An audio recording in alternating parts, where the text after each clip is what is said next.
A frequência de Carcosa. Alguns sons não foram feitos para serem ouvidos por ouvidos humanos. Eles não vibram no tímpano. Eles arranham diretamente a massa cinzenta do cérebro. Nós gostamos de pensar que o mundo é sólido, que as leis da física são como uma cerca segura que nos protege do escuro. Mas e se eu te dissesse que essa cerca tem buracos e que, às vezes, algo do outro lado coloca o olho na fresta para nos observar? Meu nome é Arthur e eu cometi o erro de olhar de volta. O que vou contar agora não é uma história de fantasma. Fantasmas são humanos que morreram. O que eu encontrei naquela fita magnética, aquilo nunca foi humano. E se você estiver ouvindo isso com fones de ouvido, eu sugiro que pare agora. Porque uma vez que você percebe o padrão, você nunca mais deixa de ouvi-lo. Seja bem-vindo ao Delírios do Fim. Trabalho com restauração de áudio há 15 anos. Limpo chiados de gravações de casamento, removo ruídos de depoimentos judiciais. É um trabalho técnico, solitário e, francamente, entediante. Exatamente como eu gostava. Meu estúdio fica no porão da minha casa, em Bangor. Minha esposa, Sara, costuma dizer que eu preferiria a companhia das frequências do que a dela. Talvez ela tivesse razão. Ela foi embora há 6 meses e o silêncio da casa vazia se tornou meu novo sócio. Foi numa terça-feira chuvosa, daquelas em que o céu parece um hematoma roxo e inchado, que o pacote chegou, sem remetente. Apenas uma caixa de papelão úmida, cheirando a mofo, e algo mais adocicado, como flores apodrecendo em água parada. Dentro havia um único rolo de fita magnética, de 1/4 de polegada, velho, a etiqueta amarelada, escrita com uma caligrafia trêmula e pontiaguda, dizia apenas: Expedição Blackwood, 12 de outubro de 1928, sessão final. Eu deveria ter jogado fora, mas a curiosidade é o defeito fatal dos solitários. Coloquei a fita no meu Revox B77 e dei play. No início, tudo o que eu ouvia foi estática, branca, densa, como uma tempestade de neve sonora. Mas, como engenheiro de som, eu sabia que o ruído nunca é aleatório. Havia uma textura ali. Comecei o processo de limpeza, ajustei o equalizador, cortei os agudos, isolei os graves, e é aqui que a coisa fica bem mais técnica, visceral. Enquanto eu limpava a sujeira sonora, comecei a sentir um gosto metálico na boca, como se estivesse chupando uma moeda velha de cobre. A estática recuou e por baixo dela surgiu uma voz. O que eu achava que era uma voz. Não falava inglês. Não falava nenhuma língua que tivesse nascido na garganta de um primato. Eram sons guturais, estalos úmidos. Parecia um som de pedras sendo moídas umas contra as outras no fundo do oceano. Eram 3 da manhã. O café na minha caneca tinha criado aquela película de óleo frio em cima. Meus olhos ardiam, mas eu não conseguia tirar os fones. Havia algo hipnótico naqueles estalos. Comecei a notar que, no fundo daquela voz inumana, havia outro som. Um som ambiente, parecia vento. Um vento que soprava dentro de uma caverna colossal. Aí, eu cometi o erro. Eu aumentei o ganho. Eu queria ouvir o que estava atrás da voz. No momento em que eu girei o botão de volume, meu nariz começou a sangrar. Não um gotejamento, mas um fluxo quente e repentino que manchou minha mesa de mixagem. Tentei levantar e pegar um papel, mas minhas pernas não obedeceram. O som mudou, a voz parou, e o que sobrou foi um zumbido, uma frequência tão baixa que eu não ouvia com os ouvidos. Eu sentia nos ossos.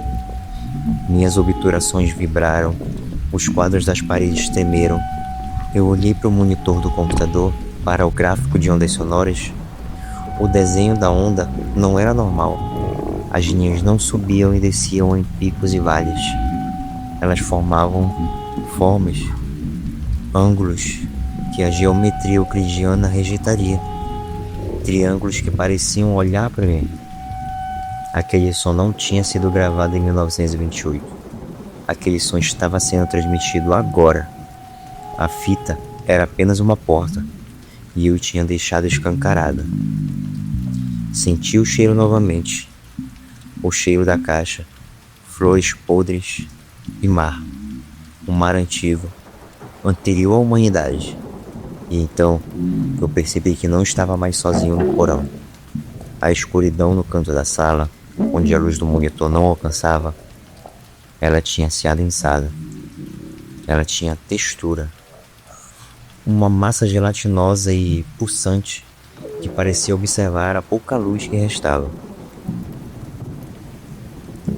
Desligue, minha mente gritava. Corte a energia.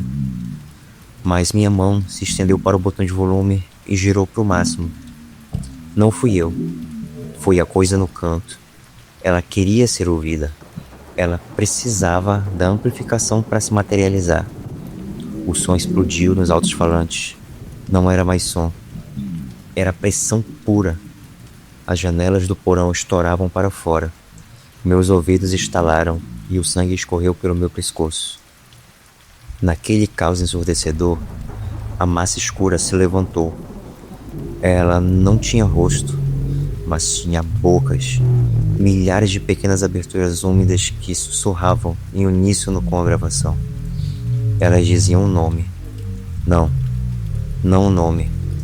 Uma coordenada. Um local onde o céu e o mar se tocavam e as loucuras vazavam. Eu vi, nem que por um segundo, o que aconteceu com a expedição Blackwood em 1928. Eu não vi com os próprios olhos. Eu vi com a minha mente, violada pelo som. Eu vi homens gritando, enquanto sua própria pele se tornava translúcida. Eu vi cidades de arquitetura impossível emergindo de ondas negras. Eu gritei até minha garganta rasgar, tentando cobrir o som daquela frequência maldita. Agarrei o rolo de fita e ele estava quente, queimando a minha pele como ferro em brasa, com uma força que não era minha.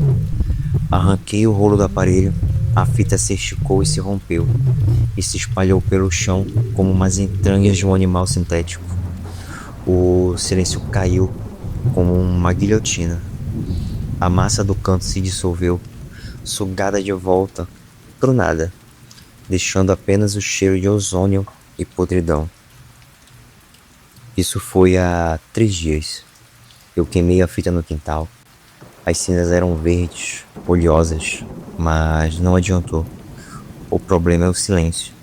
Eu não consigo ficar no silêncio, porque quando o barulho do mundo para, quando o trânsito lá fora cessa, quando a geladeira para de zumbir, eu ouço aquela frequência, baixinha, dentro da minha cabeça.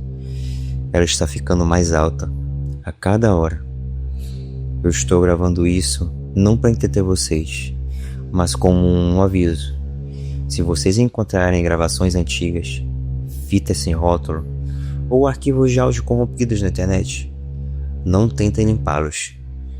Não tentem ouvir o que está escondido por trás dos ruídos. Algumas portas devem permanecer fechadas.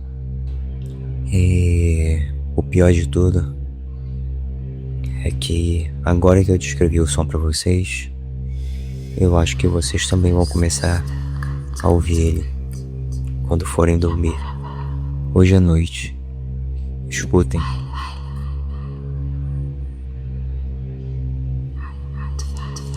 Vocês ouviram?